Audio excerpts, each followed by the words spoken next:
Welcome to Teurastamo, one of the up-and-coming and trendy districts in the outskirts of Helsinki city centre that formerly used to be a meatpacking district.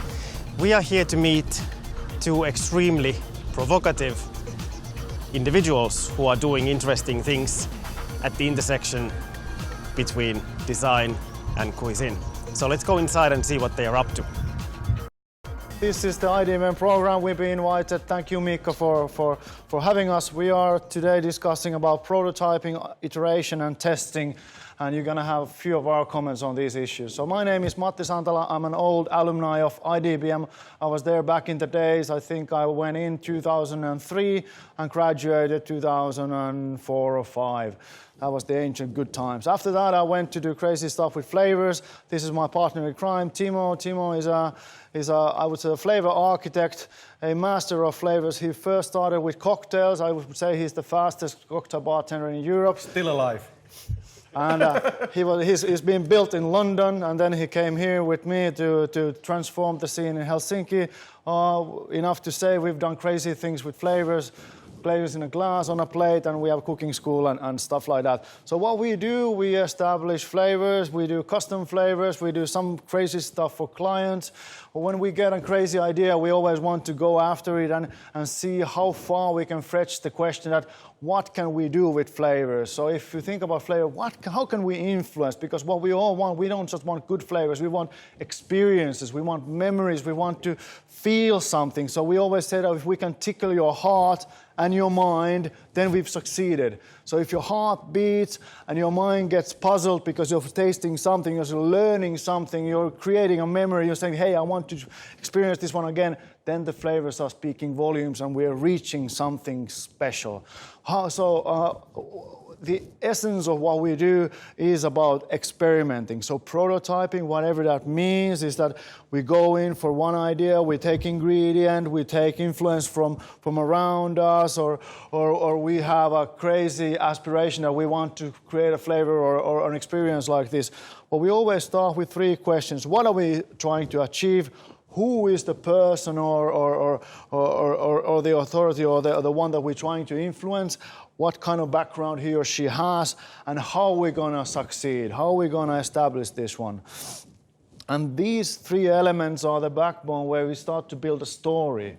Because the story is the concretization. So we start from point A and we go to point B. So we want to build an idea that can be explained. And we can explain it logically or hypothetically. Then people can follow it. If they can follow it, they can experience it.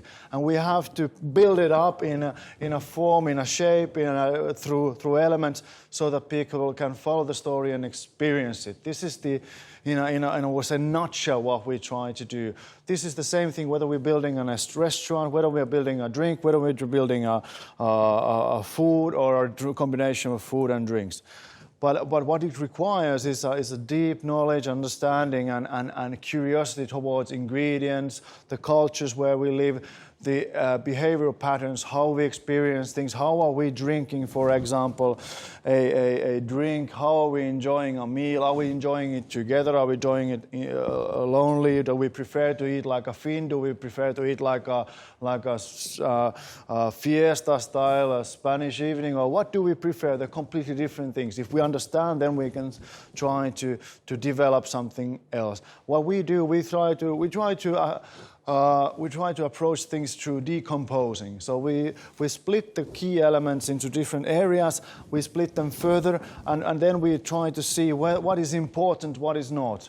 And it comes to our education, our experience, our open-mindedness, and our I would say the de facto feeling of the moment, what we think is more important than others. So when we have elements, we have 50 elements, then we choose this one is more important. Do we want to put in some sound?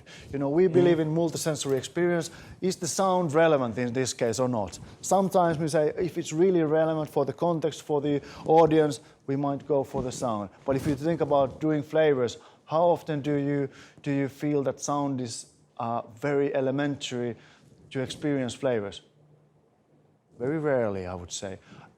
But if there is a story and there is a convincing backbone and the element of sound creates some added value, then we need to approach it. But it's just one of those 50 elements. So first we have to decide what do we go for.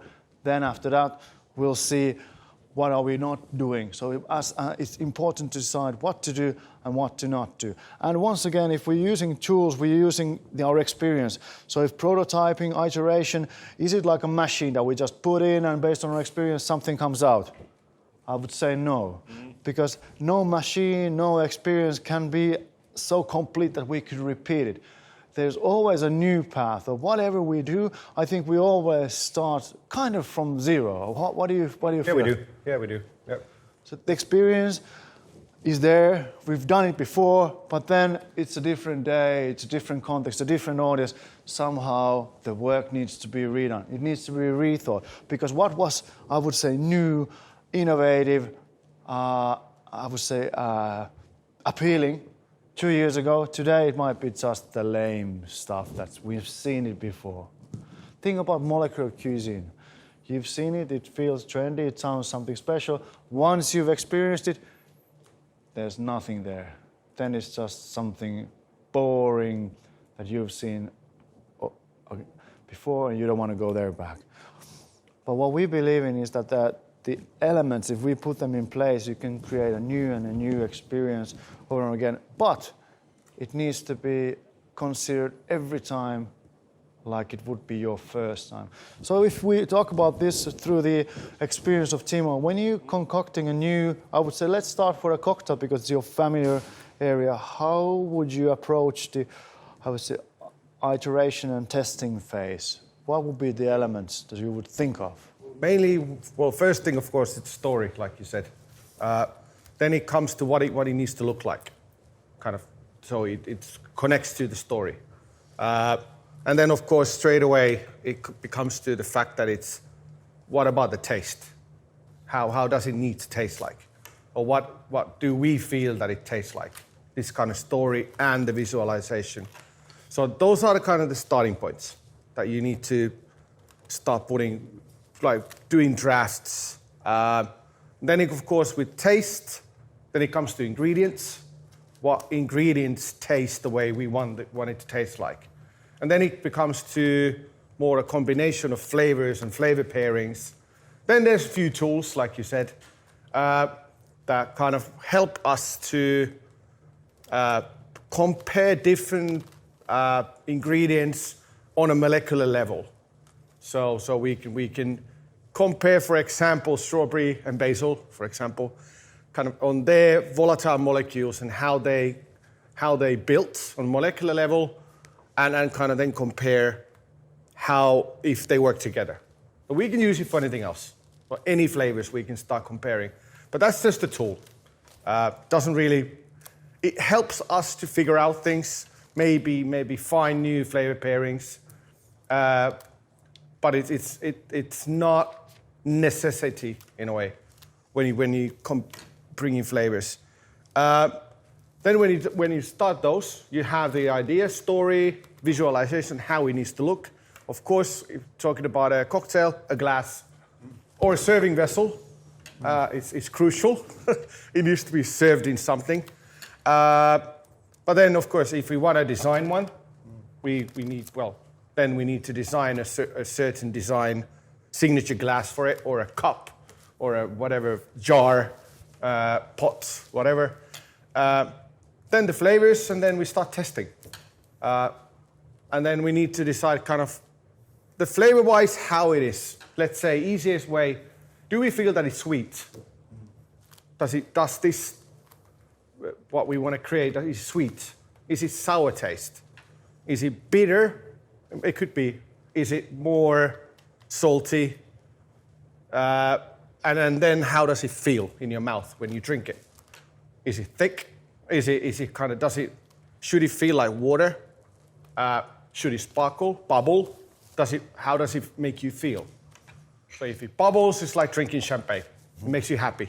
But then water, again, it makes you a different kind of feeling.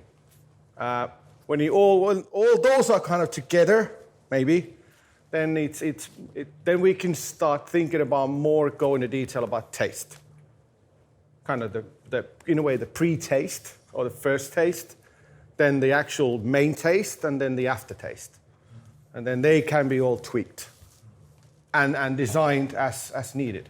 Well, of course, then, we were talking about elements as well.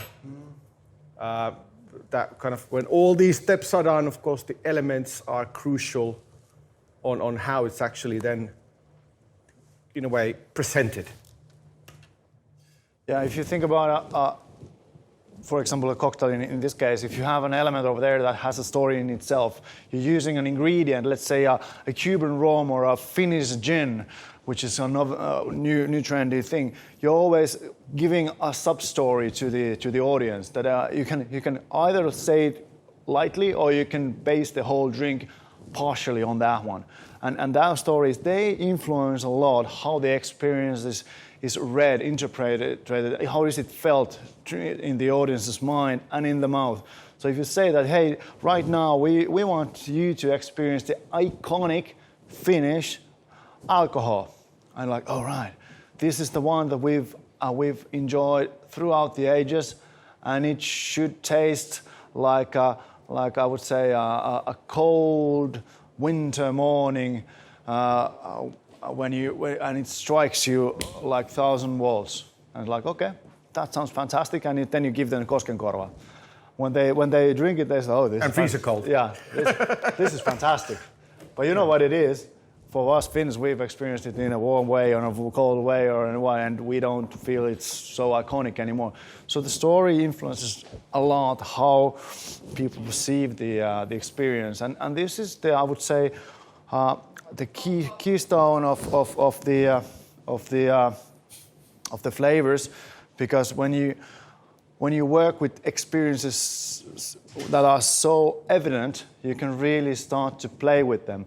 So what we do, we have a lot of testing on the experience level, which is only that we have the flavors, and then we try how people perceive them, how different audiences feel about them, and how can we influence about it. That's the whole hypothesis that we've always had, that we can even create sceneries of flavors where people are kind of experience a moment in time or in a place through the flavors, when we tell them the story convincingly enough that they can really use their mind as a tool, and the flavors are just kind of one of the triggers.